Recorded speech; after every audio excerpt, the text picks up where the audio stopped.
to deal with all the stuff that Lex is doing. I don't want to be a god. I just want to bring fire to the people. And I want my cut. They always say movies about heroes are only as good as their villains, and Lex Luthor's a pretty awesome villain. You're not a god. Gods are selfish beings who fly around in little red capes and don't share their power with mankind. Lex has been devising what his next moves are going to be in order to seek revenge. And while Superman's been away, he's, to some degree been unaware of what Lex has been up to, but he finds out awfully quickly. Damn it. Kevin's such a great villain. I mean, he really plays it so well because he's so multi-layered and funny. Come on, let me hear you say it just once. Come on. You're insane. No!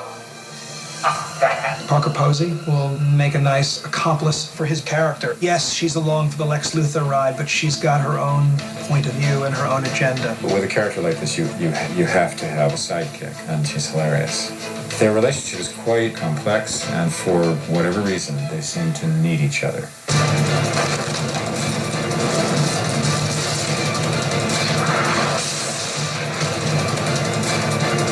Lex Luthor sets into motion something that threatens the existence of the very Earth itself. And Superman gets back just in time. Lois, three things sell papers: tragedy, sex, and Superman. Perry White is very happy that Superman is back. Very happy indeed, because it means that the paper will sell. It's all about what he needs to accomplish for the Daily Planet. Okay, everybody, listen up. I want to know it all, everything. Travel. Where did he go? Was he on vacation? If so, where? Gossip. Has he met somebody? Lois had a pre-existing relationship with Superman. She was essentially in love with him, and then he disappeared, and now she starts to reconcile that personally. Have you ever met someone?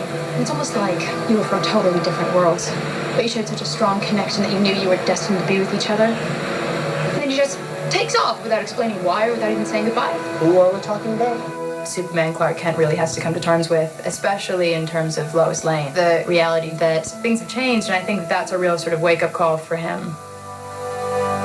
I think Lois originally wrote that article because she was so hurt. Really what everyone feels when somebody they love leaves them. Of course she needs Superman. She misses him. But in his absence, she needs someone else. Well, it's great to finally meet you. I've heard so much. Oh, you have? Yeah, Jimmy just won't shut up about you. There was part of Superman who wanted to come back and just get right back on track. But he finds out that things have changed more than he thought they ever could. Well, you're back, and everyone seems to be pretty happy about it.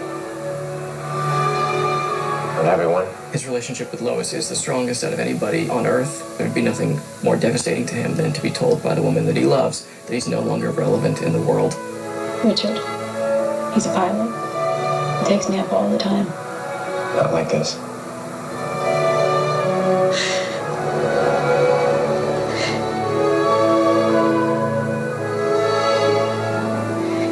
I forgot how warm you are. It's very much a movie of today because I think that the emotions and the relationships are dealt with in ways that, you didn't see, say, in the old television series or even in the 1978 film. There's really no way around it, folks. Superman is back in all of our lives. I always knew from the beginning that I was going to cast an unknown. And the wonderful thing about Brandon is that the qualities that Superman possesses are kind of inherent in his character. What's great about this role is I get to play three characters. I get to play Kal-El, Clark, Swell. and Superman. And they're all different from each other. As for Superman, being a hero is what Superman is. For him, it's his destiny. I think the film shows he understands his role even more and accepts it and loves it more. The first time that I put the suit on was pretty awesome. I stand differently and move differently. I feel very strong and powerful. He comes walking into the room as Superman, and you revert back to a child. It's like meeting Santa Claus.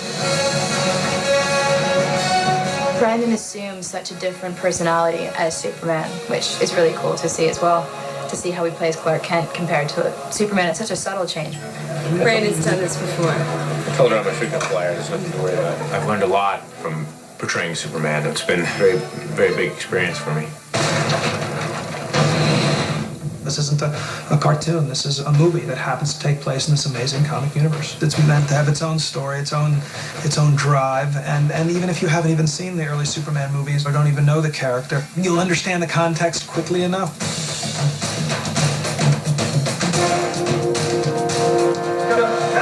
Watching Brian on set with this material is like watching a crazy kid who's in the biggest candy store that he could ever hope to find himself in. This is fun. It's like a big play set. His love of the genre, his love of this particular superhero. I mean, he grew up with it.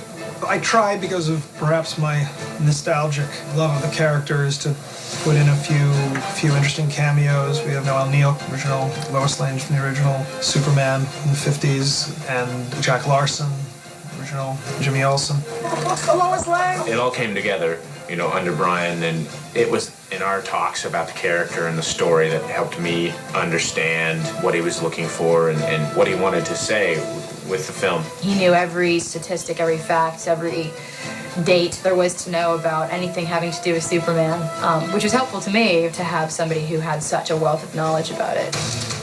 The vision inside his head is so singular and clear to him, and when you see how Brian has put it into a shape emotionally, technically, and in every other way, you're just thrilled by it. We have to, and take him. We have to. Something like that. He's one of those directors that you just want to be, you don't question his genius. You just know you want to be a part of his world. Tie off glasses and then boom. There was a lot of different challenges for me in terms of the action scope of the picture. One was the amount of flying. It's been 25, 30 years since we've seen a guy fly like this, and the audience's palate has increased over the years, so we've got to measure up to it. And some of that involves magic of visual effects, but a lot of that involves the actor. We built a repertoire of different turning techniques so that when it came time to Brian deciding what he'd like to see, we'd already had this library of ideas that he could choose from.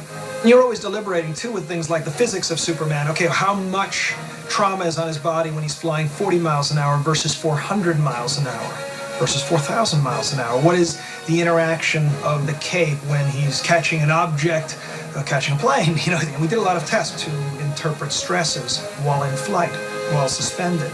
We spent a great deal of time researching how can we have him fly that he's never flown before. We've gone to great lengths to test the different rigs, so the results are really quite exceptional.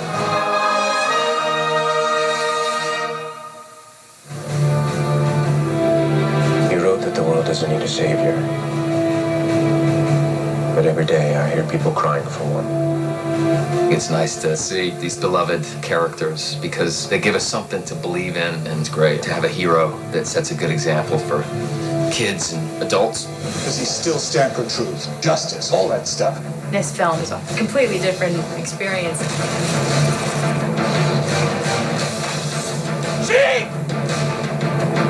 There are certain scenes in the movie that you will never forget.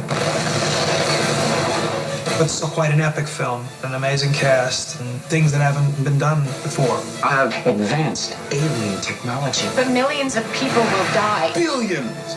All of the things I think you would expect and hope to see in a Superman movie, you're going to see in this film. I think it's the Superman for the new generation.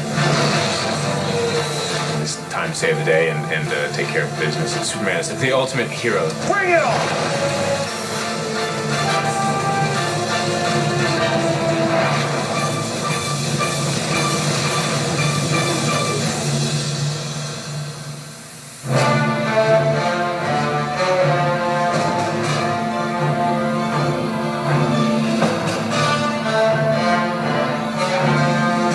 Thanks for joining us,